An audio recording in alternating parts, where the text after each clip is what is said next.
Il y a eu beaucoup de réactions à la suite de la publication de mes deux dernières vidéos qui vous informaient de la sentence prononcée par la Cour internationale de justice des Common Law.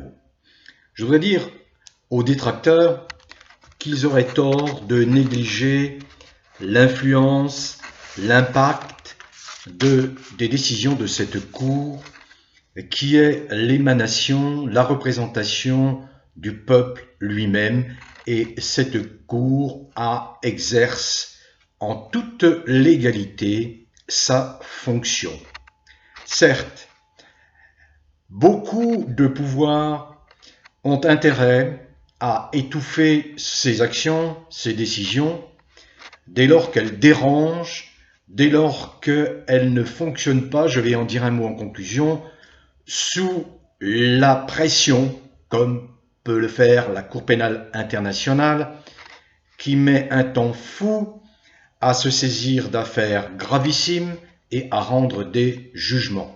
La preuve en est, c'est qu'il lui est beaucoup plus simple de condamner ou tenter de condamner un président africain qui pourtant est totalement innocent, comme Laurent Gbagbo, qui a dû passer presque 10 ans enfermé à La Haye, parce que c'était la volonté d'États membres de pays comme la France, que la Cour pénale internationale juge plutôt l'un que l'autre. Je ne vais pas entrer dans le détail, mais cette Cour pénale internationale n'est pas exempte de critiques quant à son fonctionnement, quant à son efficacité.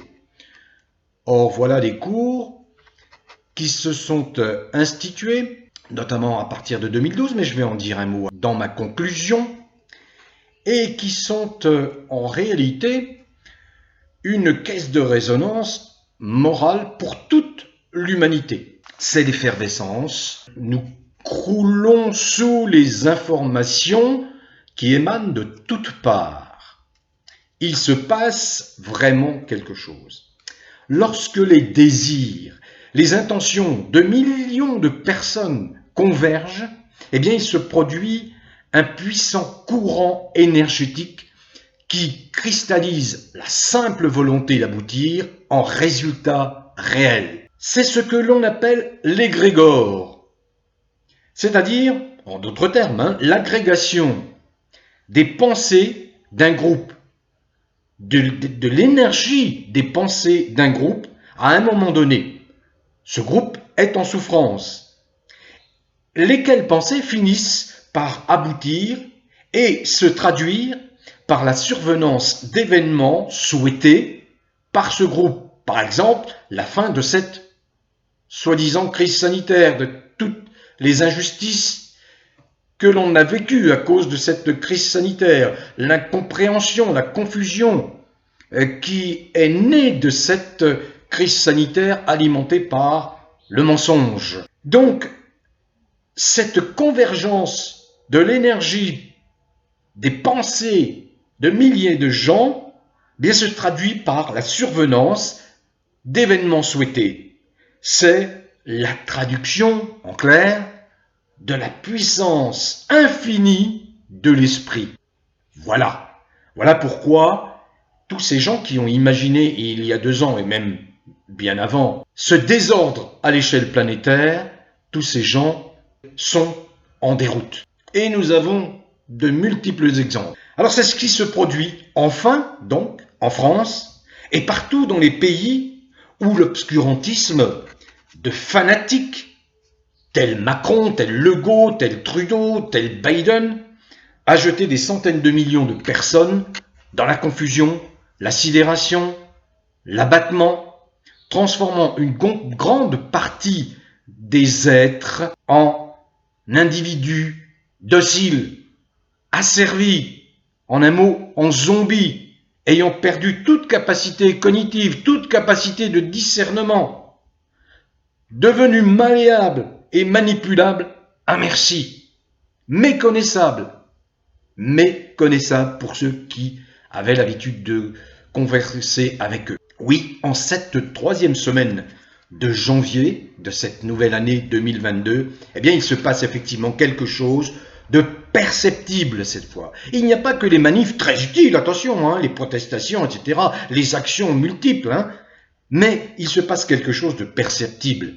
La pression est beaucoup trop forte pour un certain nombre de dirigeants qui s'aperçoivent qu'ils sont, pardonnez-moi cette expression un peu triviale, très mal barrés. Donc ils sont dans un état de fébrilité avancée. De nombreux pays arrivent des informations qui témoignent de la prise de conscience, enfin, de dirigeants qu'il est temps de mettre un terme à l'escroquerie planétaire. Ils ont commencé à le faire timidement, mais maintenant le mouvement s'amplifie. C'est rassurant, cependant le combat contre l'infamie n'est pas terminé. Il le sera quand tous les instigateurs, organisateurs, leurs complices et collabos zélés auront été mis hors d'état de nuire, jugés et condamnés le plus durement pour crimes contre l'humanité. D'où l'utilité de la sentence prononcée par la Cour de justice internationale des common law à Bruxelles et Vancouver. C'est une condamnation autant morale que judiciaire. J'en dirai un mot à la fin de mon propos.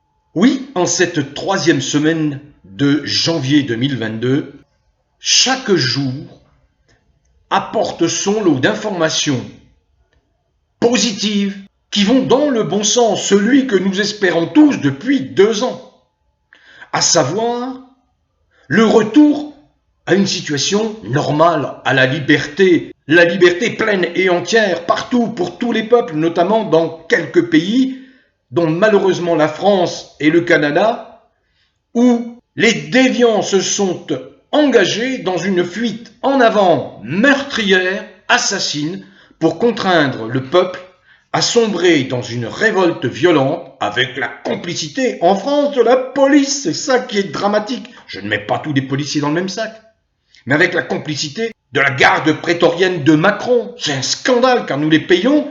Ce sont normalement des protecteurs du peuple et ils le protègent, une faction, un factieux. Donc ces gens comme Macron se sont engagés, pensant se maintenir au pouvoir, dans une fuite en avant pour contraindre le peuple à sombrer dans une révolte violente. Ce qu'il ne faut absolument pas faire, ce qui ferait leur jeu criminel.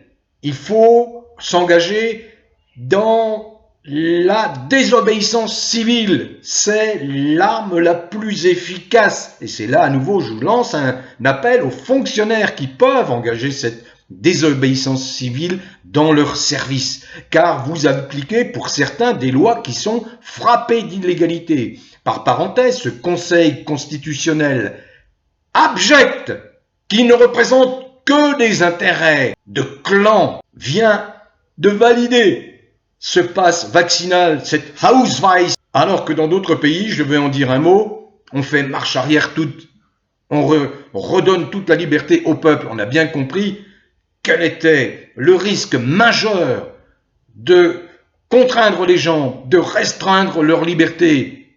On a connu beaucoup, honte encore en mémoire, ce qui s'est passé pendant la Seconde Guerre mondiale avec les nazis, les eugénistes.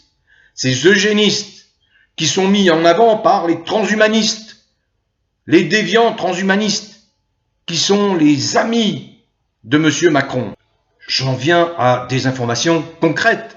Nouvelle plainte déposée à la Cour pénale internationale qui a enregistré valablement cette plainte.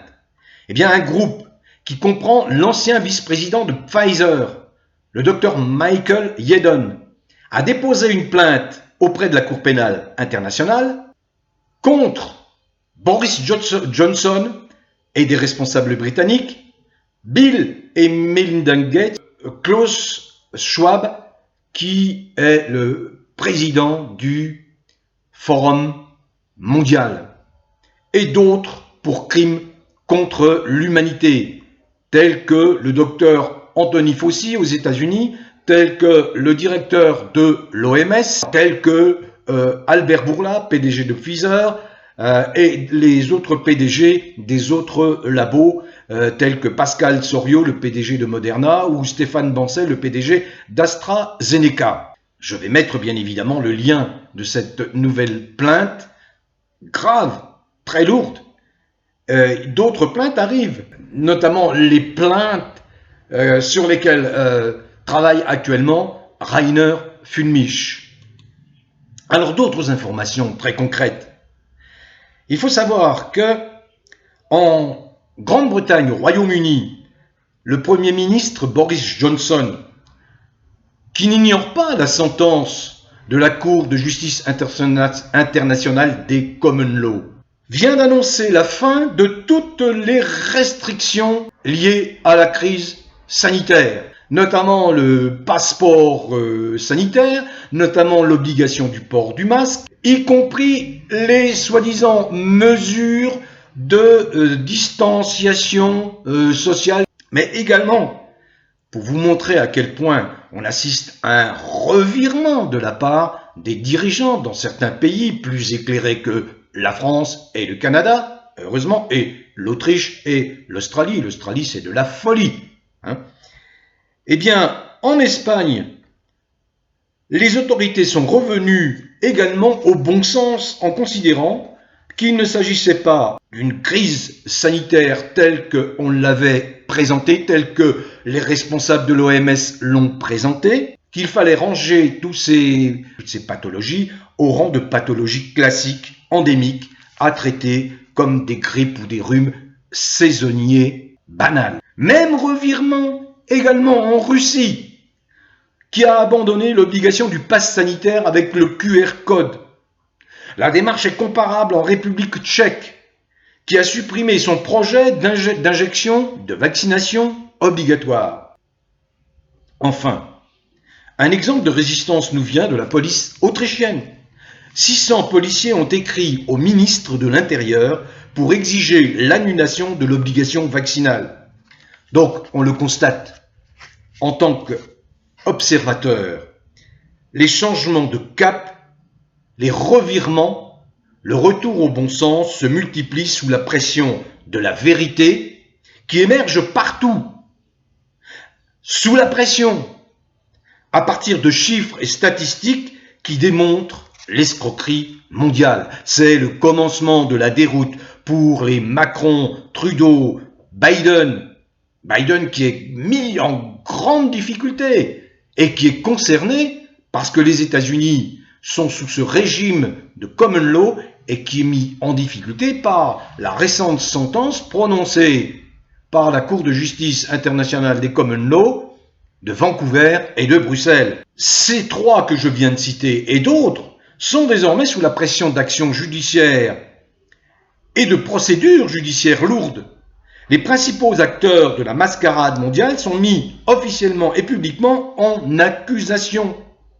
Je viens d'évoquer la nouvelle plainte déposée à la CPI par notamment l'ex-vice-président de Pfizer, qui est bien placé, qui est très bien placé pour expliquer ce qui se passe, le danger qui menace l'humanité. Sont à venir les procédures judiciaires entreprises par Rainer Fulmich, avec en perspective la tenue d'un nouveau procès dit de Nuremberg 2, en référence au procès de Nuremberg qui se sont tenus après les atrocités commises dans les camps d'extermination par les nazis pendant la Seconde Guerre mondiale.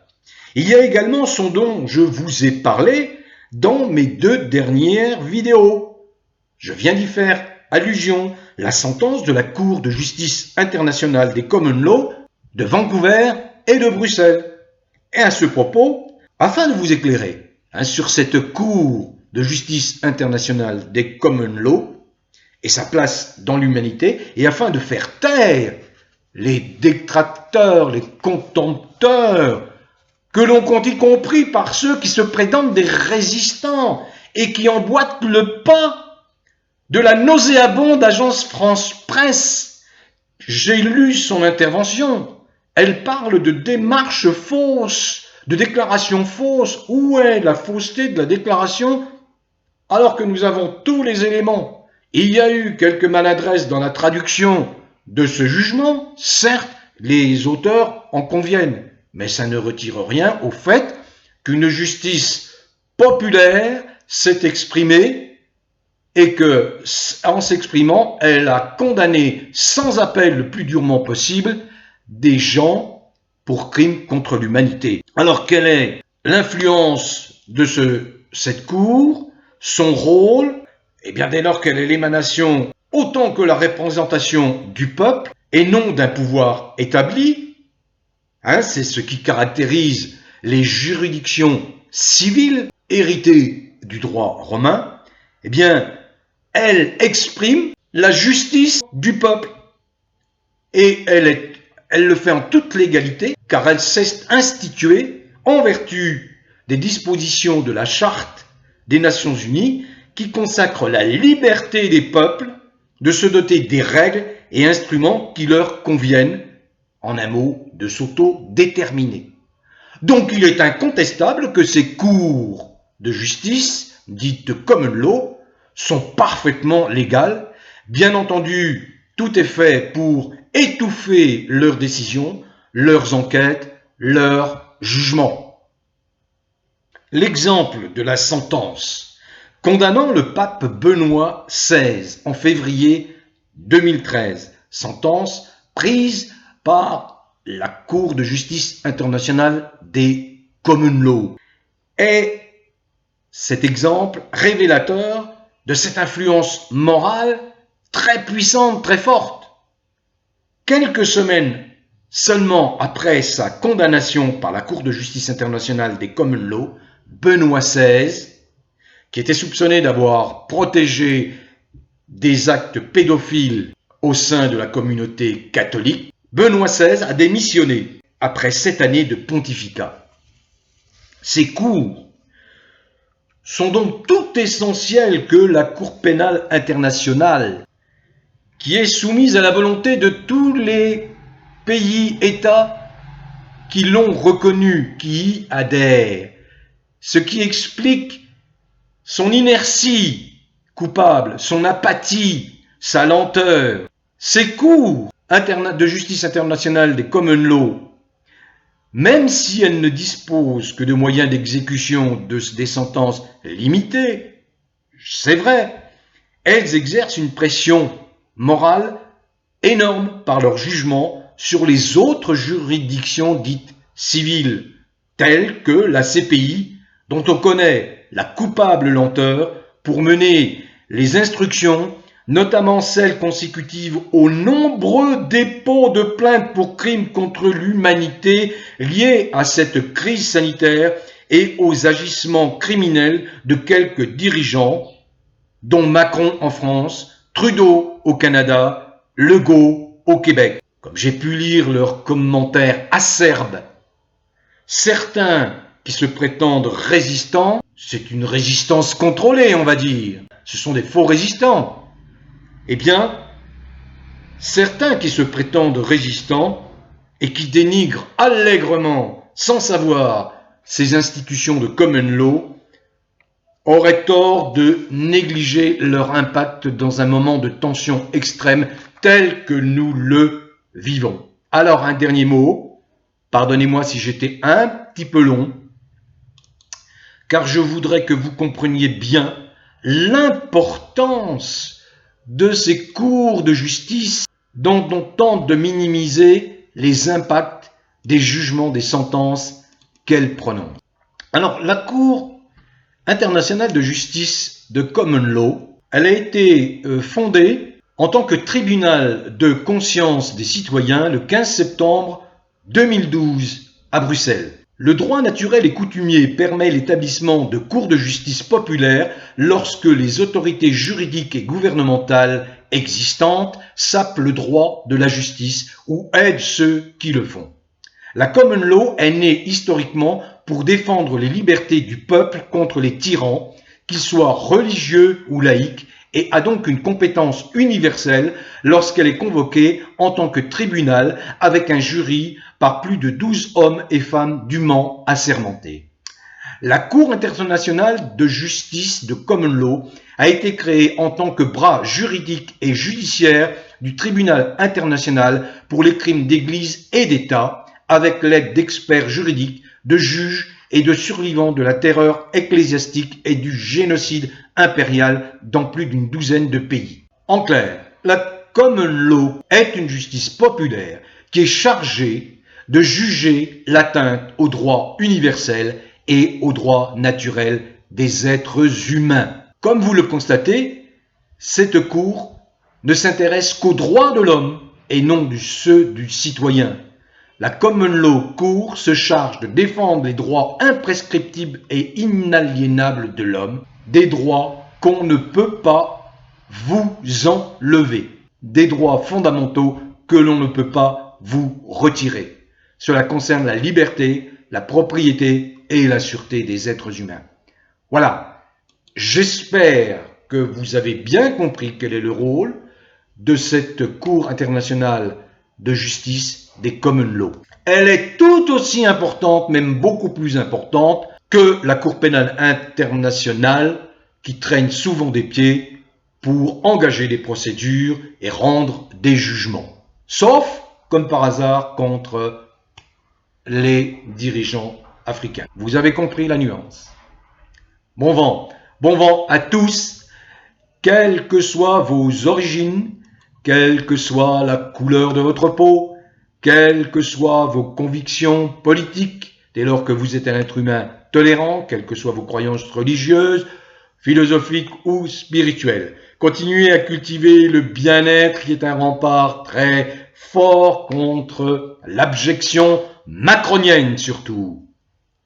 En France, car nous sommes en France. Où que vous soyez, en France métropolitaine, en Navarre, dans les merveilleux pays, territoires et départements d'outre-mer et à l'étranger. Bon vent à tous.